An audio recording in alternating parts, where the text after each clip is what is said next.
Welcome to the STARS program, seniors taking active roles in society. And now, here's your host, ANITA FINLEY.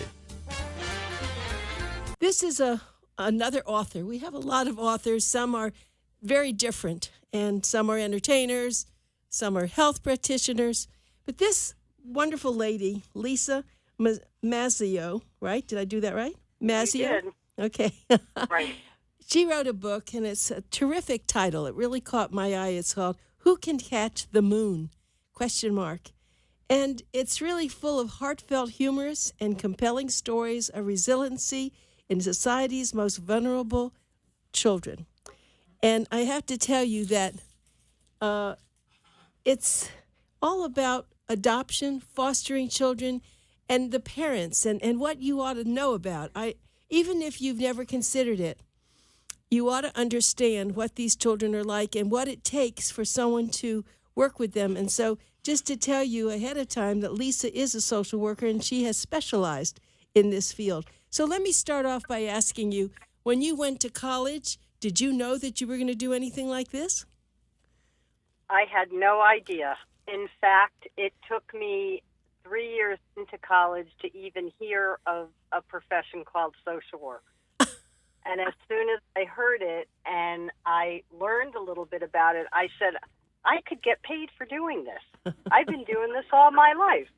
So I quickly changed my major, stayed another couple of years, graduated, and then went on for a master's degree when I really learned my field of interest, which was working with children and families. So Lisa is calling in from East Haven, Connecticut, and it's so nice that we're hearing from someone in a different world other than South Florida, because I don't know if there are as many adoptions and fostering down here as there are up north. Is that a silly statement?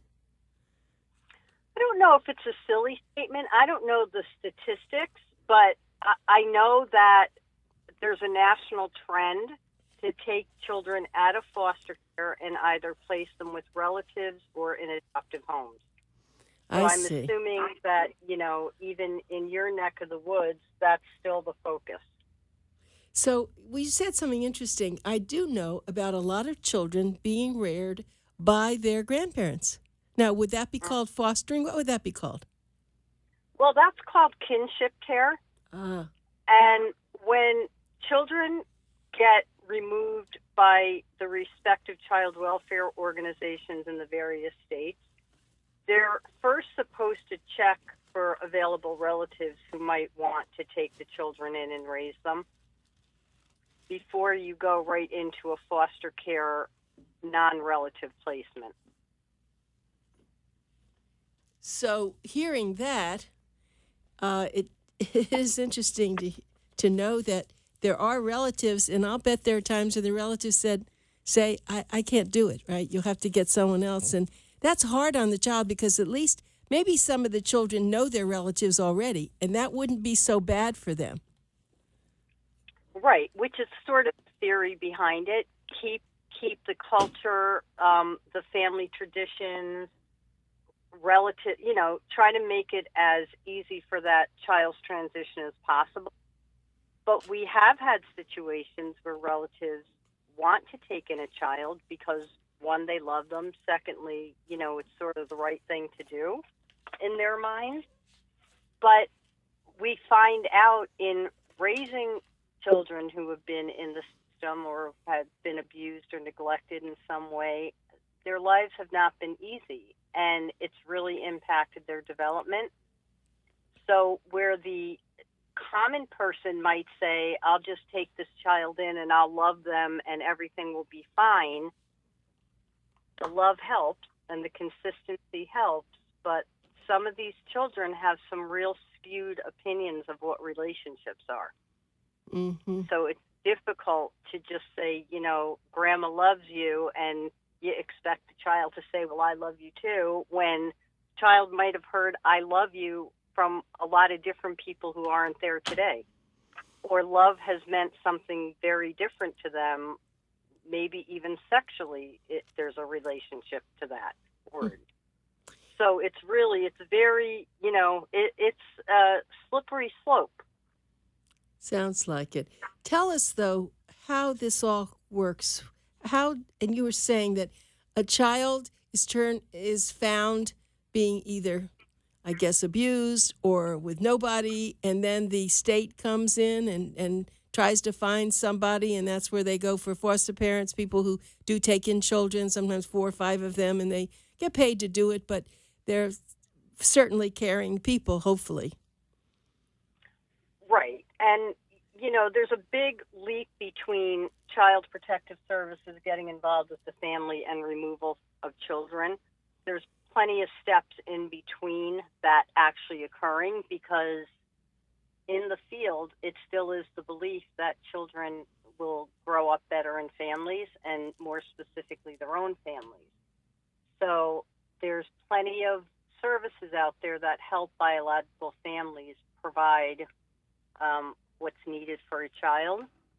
So when all of the attempts have failed, and we're really at a crossroads now, so what do? The last resort is removal.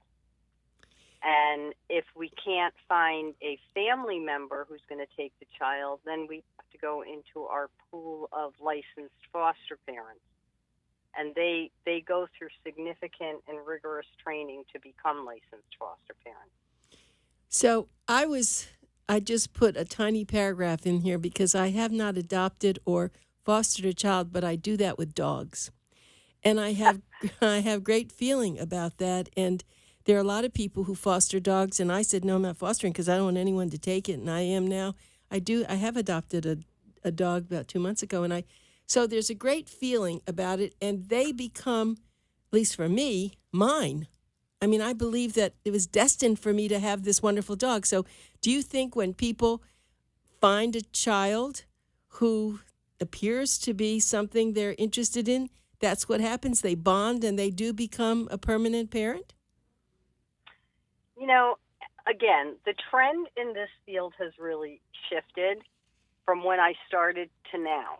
And back in the day, we used to say, here's a foster child, don't get connected, just provide for them, give them their basic needs, but don't fall in love.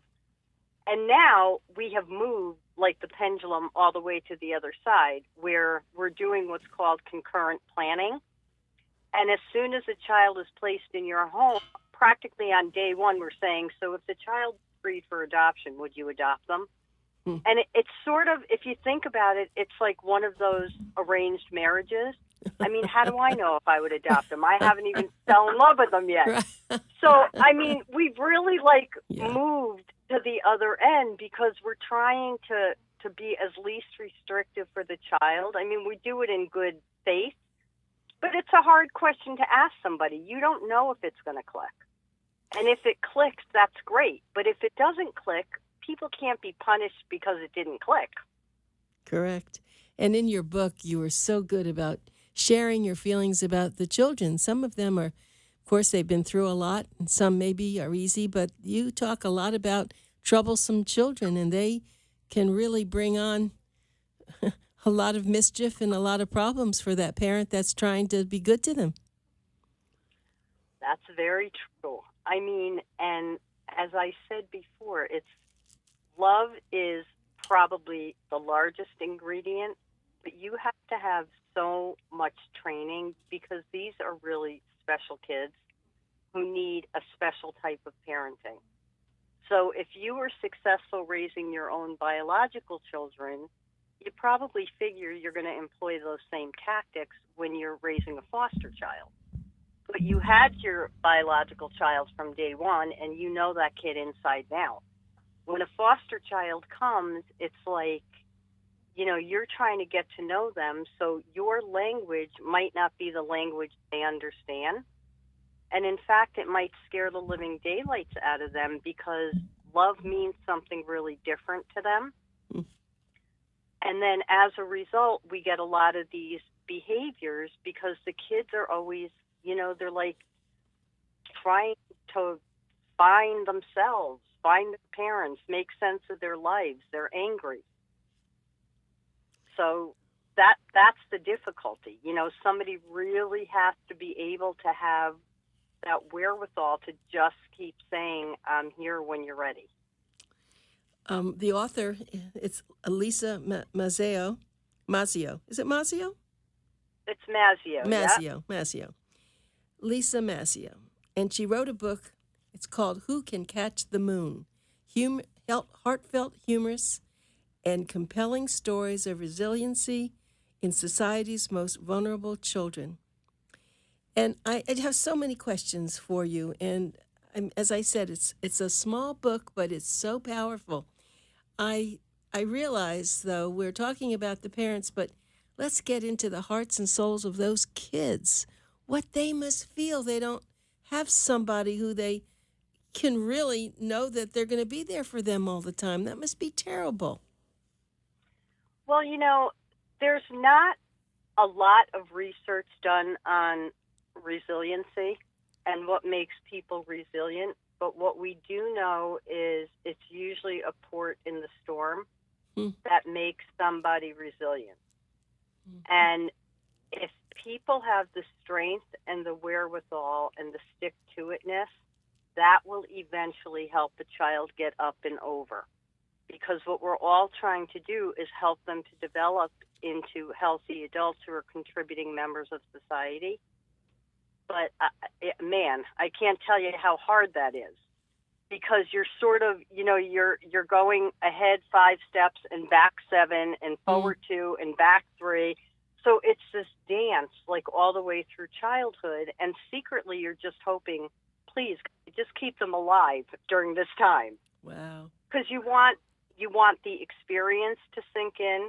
You want them to start feeling a little bit of love. You want their brains to develop to their full capacity so they could take in what we're trying to give them. And that's sort of like the fighting the clock in the foster care business. Oh, my. I also was very pleased to hear that there is education for these fostering or adoptive parents. That's really important for them to understand what may happen, what may not happen, and I think that's excellent. Absolutely. And, not only that, but the support that our foster parents and adoptive parents need in order to continue on in the fight. When, I could think of a couple of examples where adoptive families who just said, like, my friends don't understand this because I tell them what my child is doing, and we know, therapist and family, yeah, that's probably a little outside of the normal developmental box. But the feedback from their friends always is, that kid's 14. My kid did that too. So they're not really getting the support they need. So there's got to be a whole nother group of like-minded people who are able to say, I get this. Yes, it's a very, very big issue. So our listeners here in South Florida, help me to tell them what they can do. So now they're being educated. Hopefully they're going to buy your book. It's a great book just to go into something different that you've never known about, probably most of you, and to read it. It reads very well. Lisa's an excellent writer. And thank you. What do you want them to know? People who are probably not going to foster or adopt, but why is it important? I think it's important because there's a group of vulnerable children out there that need something from us. And if it's not adoption or foster care, maybe it's volunteering. Maybe it's big sister, big brother. Maybe it's helping out at a soup kitchen, at a shelter for families. There's a need out there. And it's not just about, Christmas time or holiday season where everybody starts feeling a little bit more generous.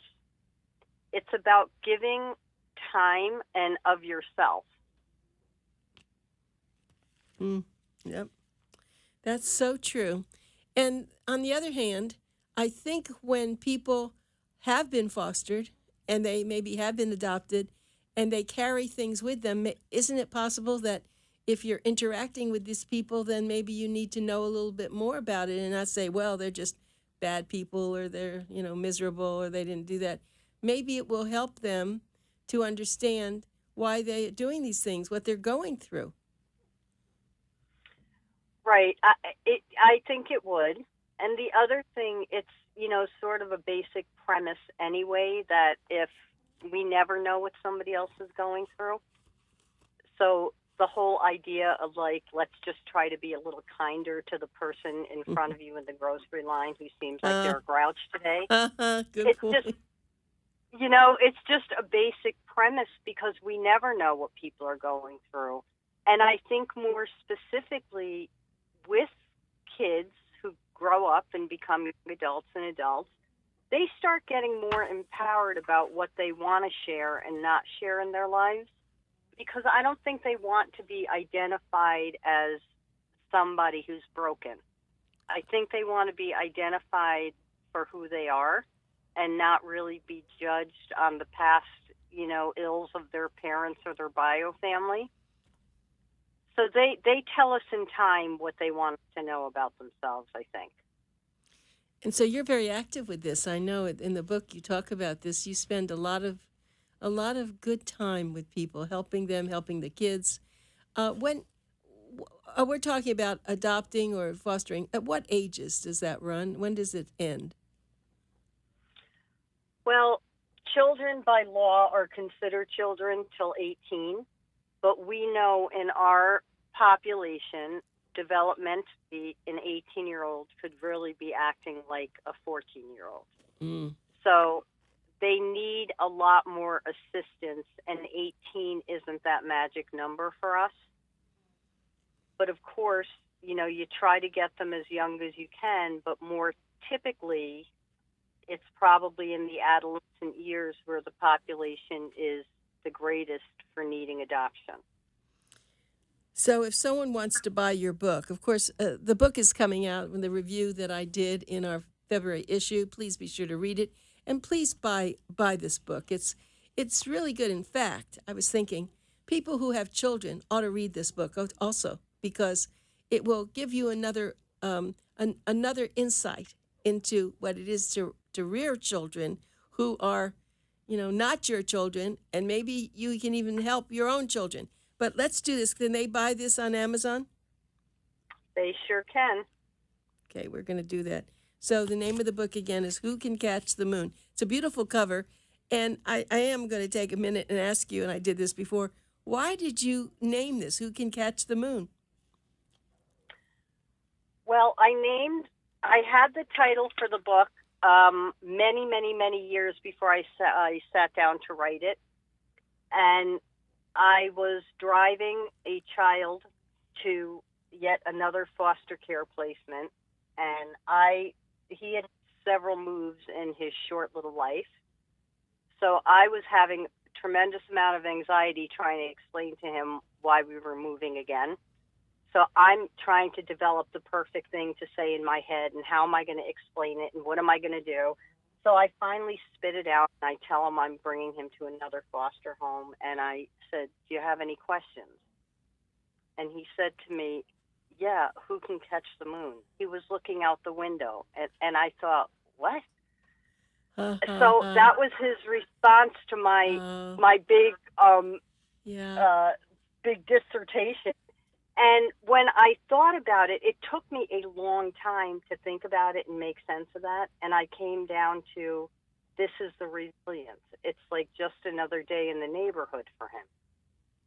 Yeah, it is, except he really wants, the moon is so inaccessible, and that's really what he wanted, wasn't it? To have something that was accessible for him. Yeah, I mean, and the moon is so powerful, and Yes. It's moving at the same speed we're moving. I mean, the moon has a lot. It sheds light. There's darkness, so it probably had a lot of symbolism to it. Yes.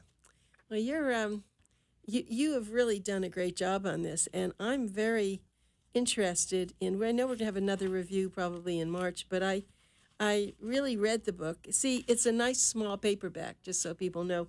You can put in your hand when easy reading, right? It is. You can sit there if you're waiting for an airplane or you're sitting waiting for the dentist and just grab it. And I'll tell you what, it is intoxicating. You will not put it down because it's so personal.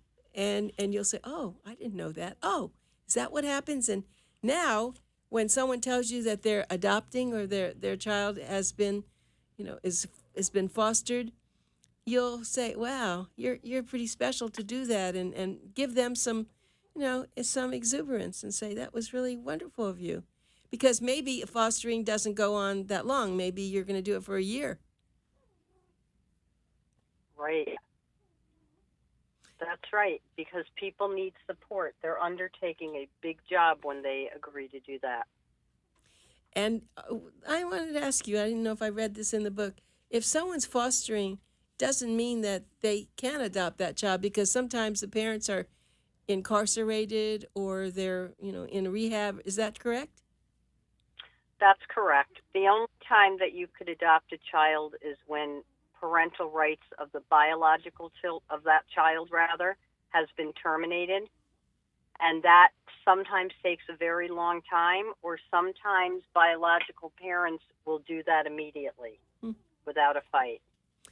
It's funny that I don't think I had your book at the time. I had a conversation with someone who actually isn't fostering or adopting, but they're doing something like that because her husband's employee has a child and there's no mother, or the mother's in rehab, always on drugs, and so she's taking part in this, helping. She's actually helping. I think it's a little girl. She's helping this little girl when the father can't be there and the mother's not capable, and it's almost like they have two parents. Yeah, but this woman has been so good to her, and she's loving doing this. So that's another kind of a thing. It really is. I mean, and that's perfect, because what that really is creating your village, and Yes. Everybody needs a village. Even when I was raised as a child, we had a village. I don't know that my parents thought of it in those terms, but certainly that's what they created. Yes. Well, you certainly are. You're into this, and now you actually take people and you do. Let's see, you're actually a therapist with this, aren't you? That's what you do in addition to helping with the adoptions. All right. So, at one of my full-time jobs recently I was managing a foster care program. Part of a foster care program. So I was doing that during the day, and then in the evening, I have a private practice, so I do see kids who have been in foster care or are adopted. I consider that my specialty. more power to you. I must tell you, you're I don't want to call you a saint, but you have. No, don't call me a saint. I'm not. But you are in a very important profession, and it sounds like you're passionate enough about it, and you are creating a lot of goodwill. See, we can't really go into that family and watch what's happening. You can only hear about it. But just think about a child who really didn't have much hope and now finds himself or herself in a family that really loves them and really wants to help them. And they can be astonishing. They can come out to be the President of the United States. I mean, it's a matter of, right? So that's the goal, isn't it? The goal is just make them feel good about themselves and be contributing members of society and help them heal. Those are the goals. That's excellent philosophy. And there are many. Now, that's the other question. How old do you limit? If a person is 50, can they adopt or foster, or 60 or 70? Do you have limitations on ages? In Connecticut, we don't. I mean, the oldest person that I facilitated an adoption for was in her late 60s, early 70s, I believe. And the only thing that we look to is like the safety plan. So if something happens to you, who will take care of this child in your absence? Mm-hmm. And as long as they have a nice supportive network, then that's not a problem. When I went to adopt the dog, they asked me the same question, what would happen if something happens to you? I said, well, I have someone who will take the same question. Exactly. We need like contingency plans. Right. Well, Lisa, I mean, this has just been a wonderful interview. I was so glad that I got to do this with you. I know you so much now by your book. And thanks. yeah, and you have some terrific titles. I mean, some of them are pretty strong. I mean, it's like, I like you and you like me. It's all about the relationship. That was good. Then foster care, are we helping or hindering? That was another one. That was, I didn't know what that was going to be about, but I could see where, yes, you could be doing that. So, and then we only have a minute, but very quickly, if you have 2 children, a brother and sister, do you try to get them fostered to the same family? Absolutely. Yeah, right. Absolutely. You know, years ago, we used to call them orphans. I have some very good friends who have been very successful in life, and they were orphans. So is this really called like an orphan? Is this it's almost an orphanage, but it's not a building? They go into homes? Right. Once we did the getting rid of orphanages and that congregate care setting, we tried to go into children grow up better in families. Right. And we found out that congregate care, it didn't work because kids weren't getting the individual care that they need. Look at Annie, the movie and the play. Yes. I mean, they just don't get that attention, right? Yeah, she was a lucky kid. Well, yeah, she was lucky. She was lucky. So Who Can Catch the Moon? I mean, that's a great title, and you're a special woman. And I look forward to talking with you again. And as soon as the magazine comes out, we're going to send you copies, and we'll get you everywhere. And so this will be on YouTube, and I thank you so much for participating today. Thank you. Take it easy. Yes, Lisa. Bye. Bye-bye.